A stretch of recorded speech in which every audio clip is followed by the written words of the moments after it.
U.S. aircraft carriers, symbols of American naval power, undergo rigorous shock trials to ensure they can withstand the demands of modern combat.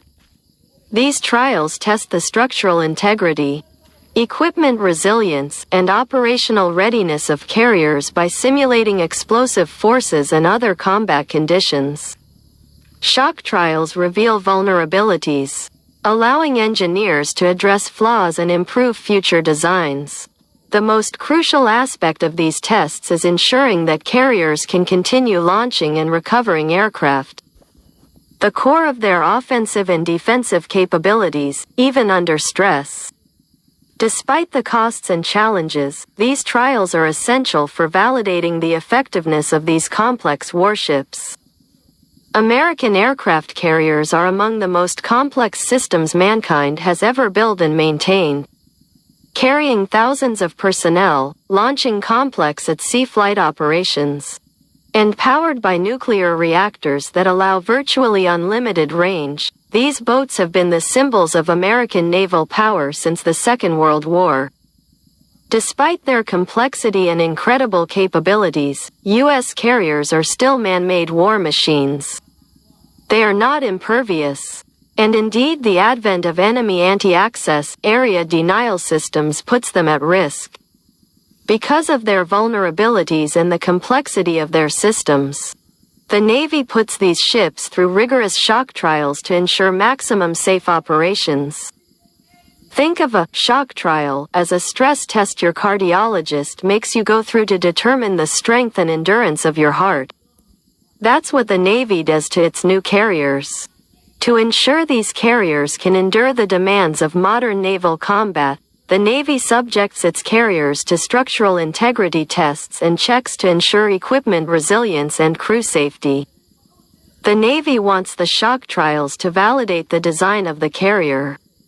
They need to test operational readiness and to confirm the warships meet the service's rigorous standards. Shock trials include testing the warship against explosive forces. Knowing how the hull withstands underwater explosions is key. Indeed, there have been at least 3 occasions in the last 18 years when U.S. aircraft carriers have either been threatened with torpedoes or sunk in war games by torpedoes. In 2006, an old Chinese Song-class diesel-electric submarine got within torpedo firing range of the nuclear-powered USS Kitty Hawk. Had it not been for the fact that the Chinese submarine purposely surfaced within eyesight of the American carrier, the Yanks would have been none the wiser. Not long thereafter, both a French submarine and a Swedish Gotland-class sub, during 2 different war games against U.S. carriers, were able to sneak up on the American ships and sink them. So the U.S. Navy wants both to increase the anti-submarine warfare capabilities of their newest warships and to ensure they can take a wallop. The explosive shock trials help do this. Toward that end, the Americans also test how explosive shockwaves damage different parts of the hull in order to help the Navy better train their crews to keep their boats afloat.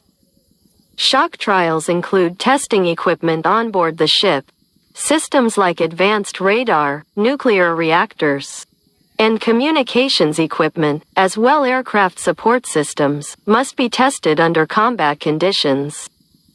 The explosive tests they subject the ship to during shock trials help Navy engineers understand how different onboard components operate under these stressful conditions. They further help engineers to make those systems harder to damage while in combat. What's more, the Navy's intensive shock trials on warships help the Pentagon's eggheads validate design choices. They measure to see if the materials and overall design of the hull, along with the placement of bulkheads and an assortment of other engineering choices, were appropriate.